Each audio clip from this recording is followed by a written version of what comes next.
Coming up tonight, the Canadian border has reopened for the first time in 17 months. Just as some of the province's top doctors warn Ontario is now in its fourth wave.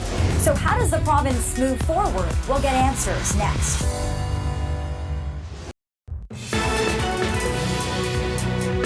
Opening the borders to, albeit fully vaccinated American visitors and travelers, it could introduce more risk if some of those people end up having breakthrough infections. They're uncommon in fully vaccinated people, but they still can occur. And the other thing that concerns me a little bit is when you're traveling, sometimes your guard gets let down a little bit and your behaviors can change. So it'll be really, really important that anyone coming through the border still really monitor their health, follow all the public health guidance we have here, including masking indoors and things like that. And if they get sick, to really isolate and get tested. It's the story everybody's talking about. Canada has reopened its border for U.S. travelers, but the U.S. has yet to reciprocate and open the land border for Canadian travelers who wish to head south, citing concerns over the spread of the Delta variant as reasons to keep Canadians away until at least August 21st. Now, despite the reopened Canadian border, the highly contagious Delta variant remains a concern here, with a host of infectious diseases specialists saying Ontario is now in its fourth wave.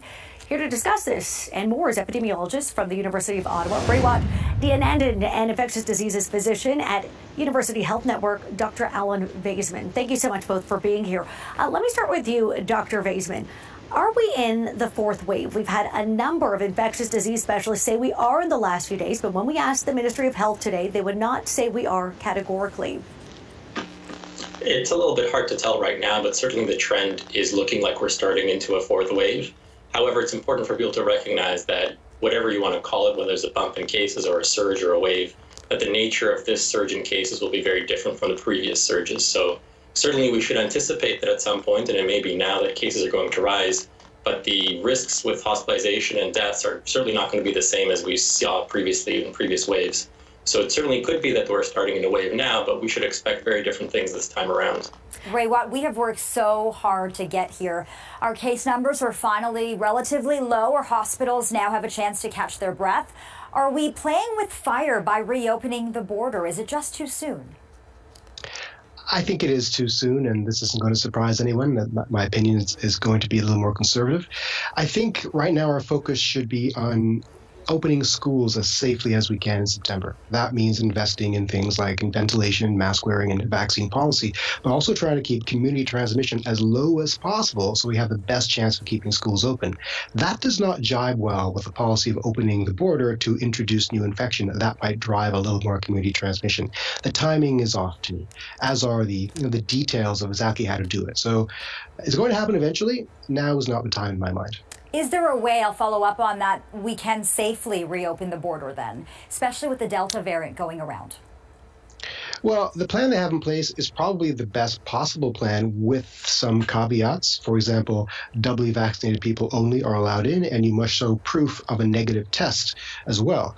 But they're using an antigen test, a molecular test, which has a relatively high false negative rate, especially if the person is symptomatic. They do have symptom checks as well, but that seems to me to be self-declared. So will someone fudge their symptom checklist? Possibly. Will they have a negative test on the antigen test? Possibly. So it's not a perfect solution. I prefer if the test result was a PCR test. That would give me a bit more confidence. But the details are important. Dr. Vaisman, if I can ask you, we know that, whether you call this a fourth wave or not, it is a very different wave. It is a pandemic of the unvaccinated. Considering Americans and permanent residents coming to this side of the border have to be vaccinated, have to have a negative test. I mean, do you anticipate this border, the Canada-U.S. border, will remain open now indefinitely? Do you anticipate another closure? I think the public generally won't accept the possibility if cases begin to surge here that we keep the border open. So there are some pros to allowing Americans in at this point in terms of the humane aspect of the close relationship between Canadians and Americans, allowing them to see each other, plus the economic benefits of Americans returning. However, it's certainly possible that the window that we're looking at is going to be quite small. Coupled with a school opening in September where we anticipate there to be more transmission, then this could end up being a very short window, which is not to say that it's the wrong move, but just that to say that we need to be very careful and watch the situation carefully and, revert back to where we were before if there is a very strong surge of cases. And can I jump in just one more second, Dr. Vaisman? What would you define as a strong surge of cases that would result in another closure of the border? I think we're talking about very large numbers, like within the thousands, for example, or greater than 1,000. That was previously used as a cutoff for other decisions regarding stages, for example. And the other factors to look at is whether, in fact, we see hospitalizations and deaths rise. Certainly, if that is the case, certainly if there's any hint that the hospitals are being overwhelmed, which I think is unlikely, that certainly would be another clue for the government to revert back to closing the border.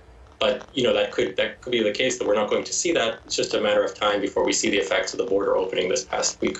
Raywat, restrictions are tied in with transmission. So I want to ask you about variants, because first it was the Alpha, Beta, Delta. Now we're talking about the Lambda variant.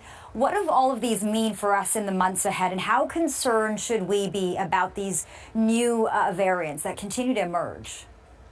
Variants will continue to emerge so long as we have transmission happening at any degree around the world, especially in hot button places like Brazil and India, any place where transmission is not under control. Should we be concerned? We should always be concerned, but let the specialists deal with that. Right? So far, no variants have emerged that we call high consequence. None have really challenged our vaccine efficacy or vaccine safety for that matter. So the vaccines we have right now seem to work robustly on all the variants that we have available.